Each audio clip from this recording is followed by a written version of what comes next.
Hi everyone, I am doing this video today to finally explain my departure from See the Thing Is podcast as well as the Joe Budden Network. I sat with this for 3 months anxiously debating with myself whether I feel comfortable enough to express my reasoning for my departure. I have to read this because it's a lot. After 3 long months of anxiously debating whether I feel comfortable enough to express my departure from the See the Thing Is podcast. I'm sorry. I don't even want to do it again. I just want to get this over with because it's been a lot on my spirit. Yeah. I've had a lot of sleepless nights in the past couple of months.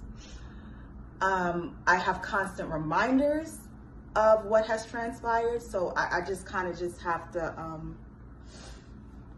bear with me as I try to get this out.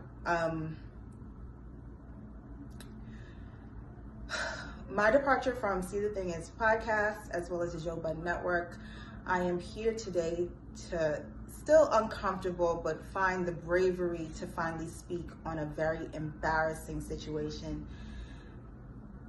Not only to start my healing process, but to help give encouragement to others who have similar stories of sexual harassment in the workplace.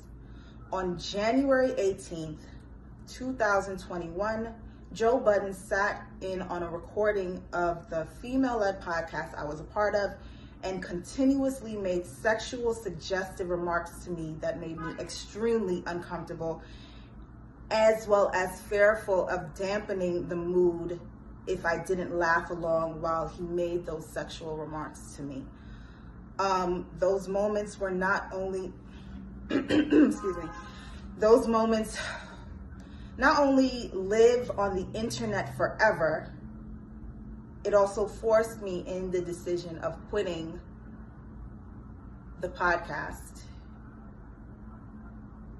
And I'm now in a place where it was traumatizing, embarrassing, and I've decided that I have to actually speak up because not only was it important for me to walk away from it, it also is important for me to speak up, not only to help heal myself, but also to probably help others in the future and let them know that this probably wouldn't be the best situation for you to enter into working with this person. I'm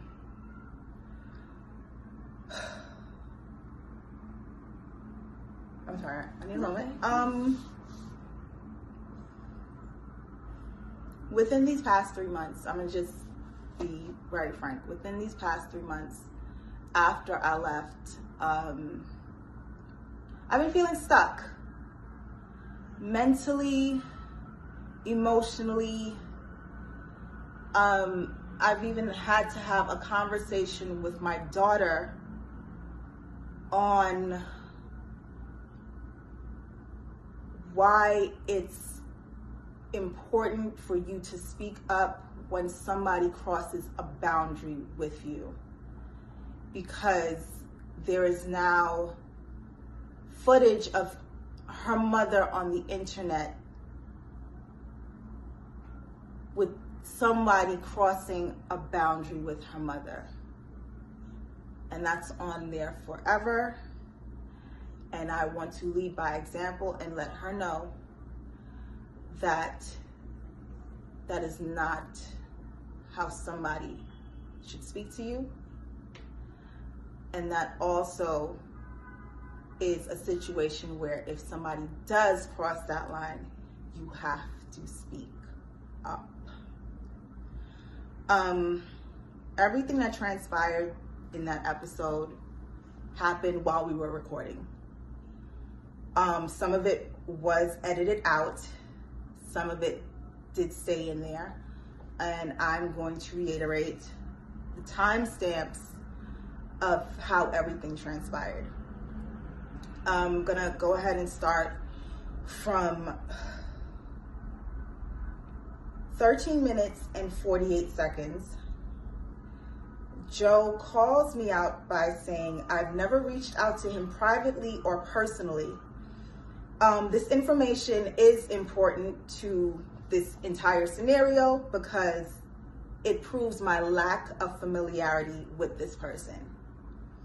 And that is what makes everything that transpired after that so uncomfortable. Even though I tried my best to laugh through it, to not, like I said, dampen the mood of the room while we were recording.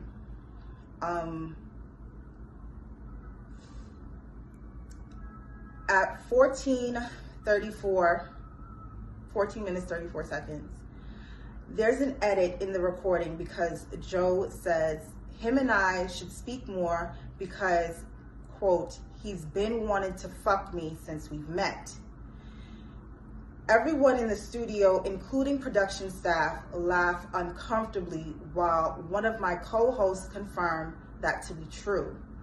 I am mortified by this revelation, not only because it's revealed while we are amongst the presence of all of the production staff, but it's also being done while we are also recording audio as well as visual.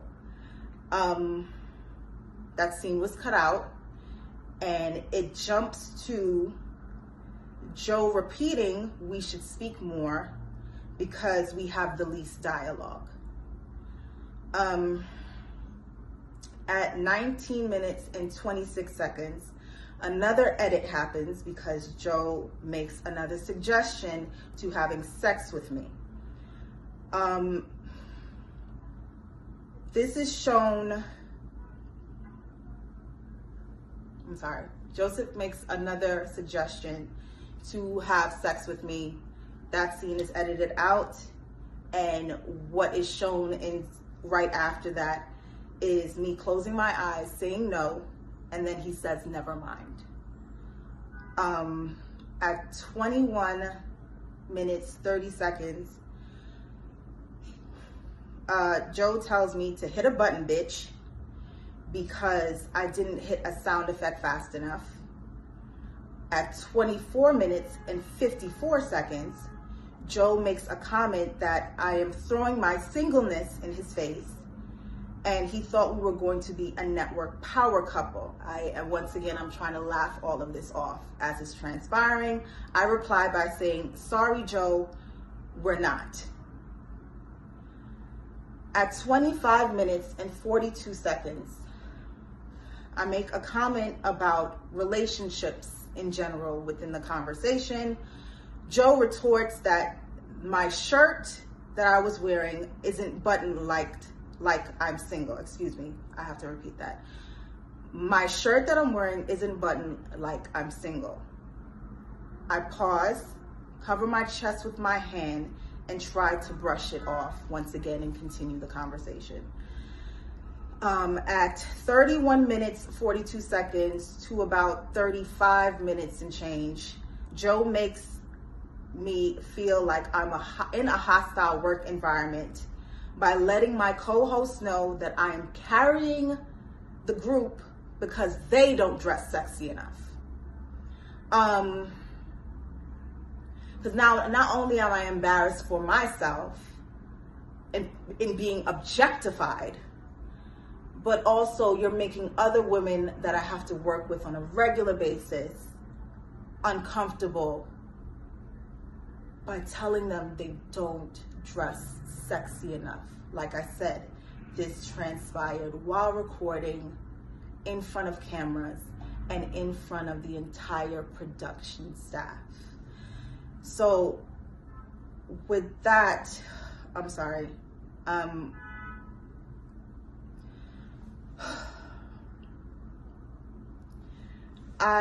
pretty much react by looking away and looking down in discomfort several times, because he has also said this in the past, and it actually created a passive aggressive and competitive environment with myself and my former co-host, where she admittedly attempted to shut down every idea I brought to the table because it wasn't well received by Joe and Ian, his business partner. That same former castmate often relayed group chat conversations back to Joe, which I personally felt was done because she wanted to secure her spot as his favorite, because he's made it clear to the entire group that he favorites me. Fast forward, we usually take a pause for about 10 to 15 minutes during recording to kind of regroup and get to the next segment. During that break, I leave the studio to go inside of the green room where Joe is sitting there alone. He asked me if I was okay, and I just immediately said yes, to not even try to further any sort of conversation or uncomfortableness. He then tells me he's gonna come back and sit with us and just give an on-air hug to lighten the mood. I say, okay. Fast forward to 2 hours, 16 minutes, and 3 seconds into the show. Joe returns and he mentions us and just giving us our accolades as we've been doing good thus far. This scene is edited once again because, let me rephrase that, let me go back. He goes down the line to give everyone their accolades. He starts with Mandy, he goes to Bridgette, and then once he gets to me, the scene is edited again because he says Olivia is unique because I want to fuck Olivia and the fans love her. That scene is edited out. Those words are edited out. But what's left there is me widening my eyes in shock and embarrassment, because after he asked if I was okay and he said he would come back to lighten the mood, I didn't think he would once again reference to wanting to have sex with me. At 2 hours, 17 minutes, and 5 seconds in the timestamp, Joe asks if he can give me an on-air hug. My co-host said yes, they insist, and I slowly get up to hug him. Still apprehensive, I give him a hug somewhat of a distance to kind of hug, no pelvis there. It's unbeknownst to me until I actually watch back the episode that he was moving his hips while he was hugging me. I laugh uncomfortably because I don't know what else to do at that point. It's nervous laughter at this point. Everyone else is like kind of chuckling, and I sit back down, and at 2 minutes, 17 seconds, and I'm trying to like just get all of this out because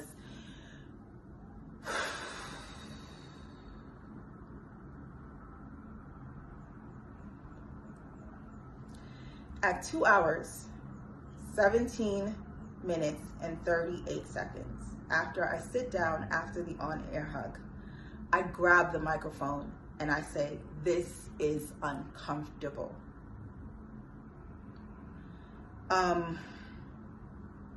That's pretty much the end of the episode that was recorded.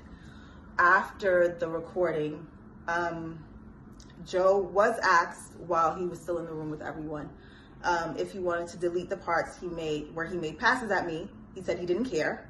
As long as I'm fine with it, then the entire room pretty much looks at me and said, I just say I'm fine with it too. Feeling pressured, I say I'm fine. A few minutes later, I was called back into the studio to see if I wanted to hear the unedited version again and decide if I really want to keep it in there. I listened to it again, and in my ears, it sounded like everyone was laughing. So who am I to say this needs to be taken out? I don't have much say in this situation. I've already been belittled in this situation by being sexually harassed and objectified. Because just to break from me having these bullet points, at the end of the day, that's what sexual harassment in the workplace especially is. Belittling someone, taking away their dignity in those moments of seeing them less than. So as much we can say these are jokes, I'm an employee. I didn't have a previous rapport with this person before coming onto this podcast. I didn't have any romantic relations with him, nor did I want to at any given point in time in my life.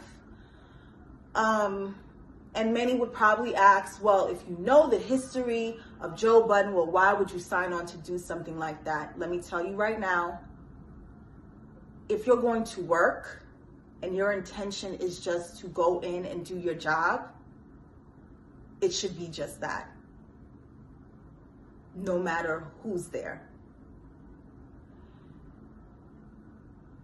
If you have no dealings with this person, they even admit to having no outside conversations with you up until that point. At no time should anybody feel comfortable enough to say anything of that nature to you. I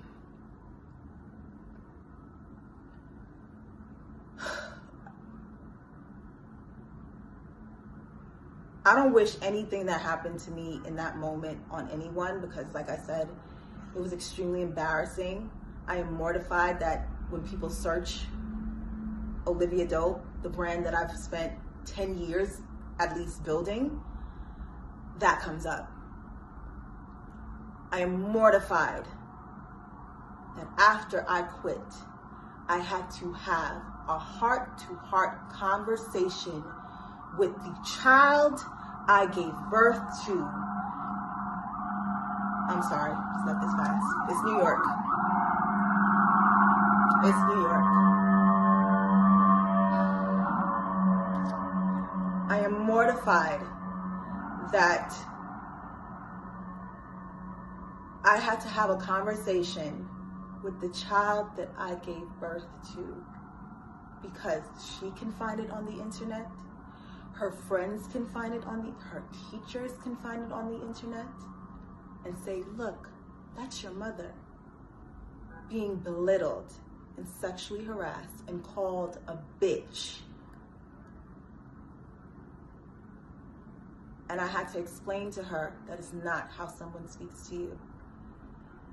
And told her, if someone does do that, you have to speak up. But I didn't myself speak up until this point. So I was being a hypocrite. How can I tell my child, when someone sexually harasses you, you have to tell someone you have to speak up, and I'm not doing the same thing? So that is literally why I'm here today, to speak up for myself, start my healing process, like I said,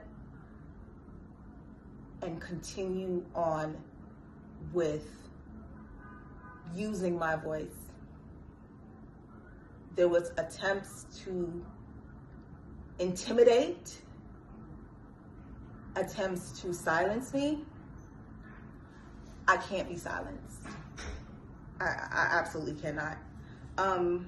After listening to the recording again,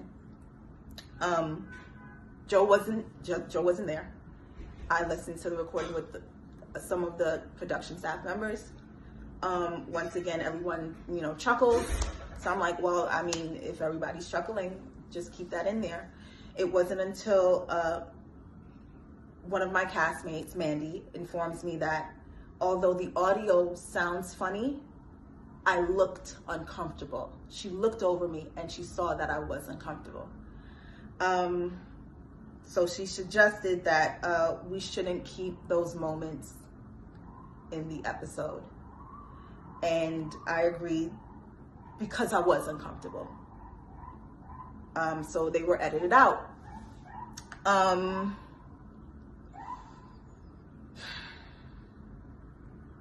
I just wanted to speak my piece. It was really, really hard to even get up to this point.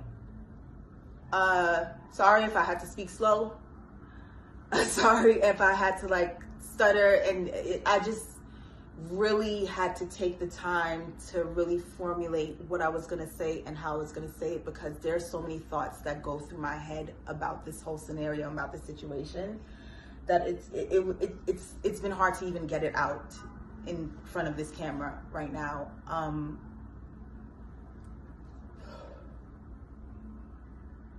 At this point in time, I just recommend any woman that thinks about working with this person in any capacity, please think again. I should have walked into this situation doing a bit more research on how work environments are with him. I should have taken heed to the accusations that have been in the past, even though they are more so in his personal life. Those should have been red flags for me as well. But at the end of the day, regardless of all of that, no one should ever feel comfortable enough to speak the way that person spoke to me. Ever. No one should ever feel comfortable enough to make a workplace environment completely hostile and toxic the way that person did. No one should ever feel like they can be sexually explicit and suggestive, not only to you while you're coming in just trying to work, but also in front of the entire production staff to belittle you. It should never happen. After I left, once I decided to quit, I informed my lawyer. My lawyer got on a phone call with his lawyer and informed his lawyer that these are the reasons why my client is leaving this network. She will not be returning.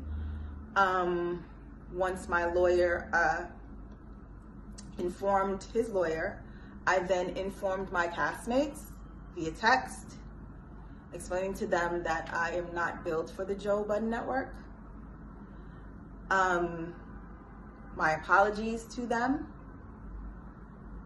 but I've prayed on it, I've meditated on it, but this is just not the right fit for me. No one responded in that moment, and I was removed from the group chat. But I did speak to both of them a week after. Also, after my departure, Joe then went on his podcast and made this statement. Excuse me, hold on one second.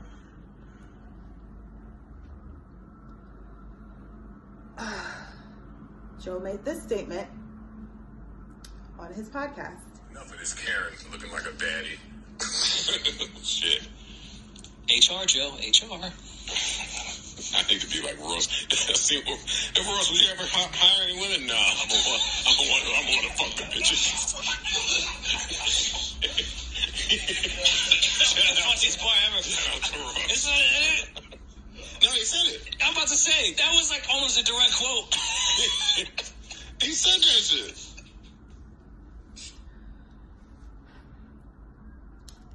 If I hire any women, I'm going to want to fuck them bitches, is what he said after my departure from the podcast. I'm saying this situation one time and one time only. I have to just do this to start my healing process, because if I sit and let this fester inside of me any longer, I will not be good. I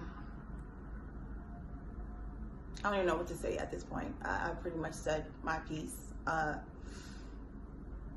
pretty sure I'm going to take a social media break after this, because, yeah, I wish everybody love, peace, and that's it. But I'm going to be doing what I need to do to move on from this situation, and signing off.